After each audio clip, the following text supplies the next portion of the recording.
રસોઈમાં આપનું સ્વાગત છે. આજે આપણે બનાવવાના ખજૂર અંજીરનો લસકો. તો ચાલો એની રેસીપી જોઈ લઈએ. સૌ પ્રથમ 2 ચમચી જેટલું ઘી લેવાનું છે. આપણું ઘી ગરમ થઈ ગયું છે તો એમાં આપણે 150 ગ્રામ બદામ લીધું છે. આપણે શેકી લઈએ.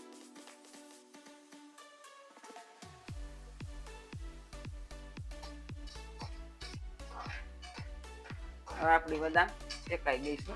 બદામનો કલર આપણે તો બદલાઈ ગયો છે. આપણે કાઢી લઈએ.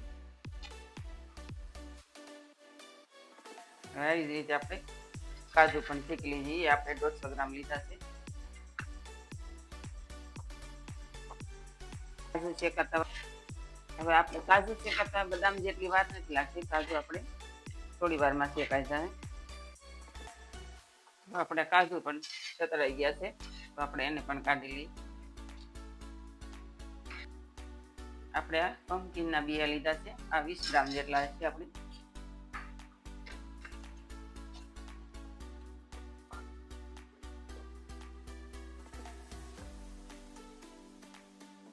આપણે આ પમ્પકિન પણ શેકાઈ ગયા છે તો એને કાઢી લઈએ.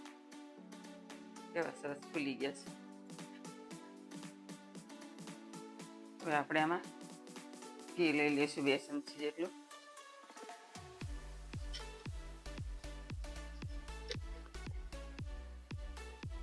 આપણે 250 ગ્રામ અંજીર લીધા છે. એને મેં ઝીણા કટિંગ કરી લીધા છે.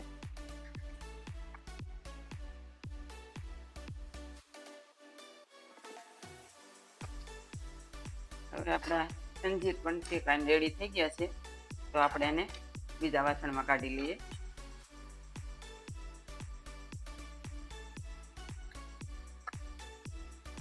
હવે આપણે પાછું ઘી લઈ લઈએ. 3 થી 4 ચમચી જેટલું આપણે ઘી લીધું છે.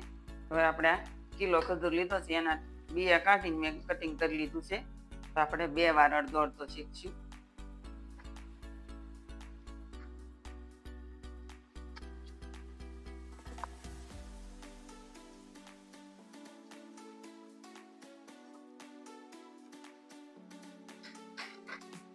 આપણો આ ખજૂર શેકાઈ ગયો છે તો આપણે આને કાઢી લઈએ.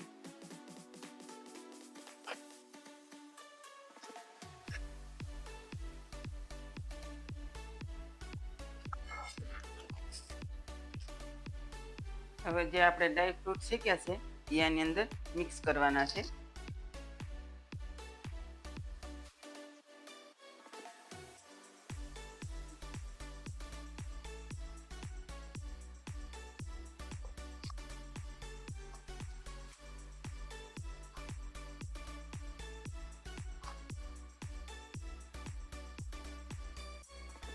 આપણે 100 ગ્રામ મધ લીધું છે એને આપણે આમાં એડ કરી દઈશું.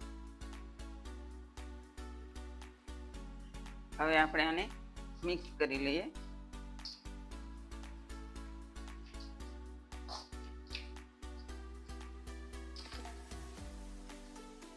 તૈયાર છે આપણો ખજૂર અંજીરનો લસકો. તો તેને આપણે સર્વ કરી લઈએ.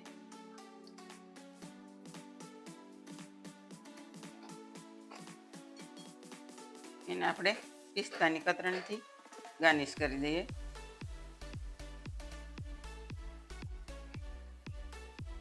તૈયાર છે આપણું આ શિયાળાનું વસાણું ખજૂર અંજીરનો લસકો. એને મેં પિસ્તાથી ગાર્નિશ કર્યો છે. જો મારો વિડીયો તમને ગમ્યો હોય તો મારા વિડીયોને લાઈક કરો, શેર કરો અને સબસ્ક્રાઈબ કરવાનું ભૂલતા નહીં. તમે પણ આ શિયાળામાં એકવાર આ હેલ્ધી વસ્તુ બનાવીને ખાજો.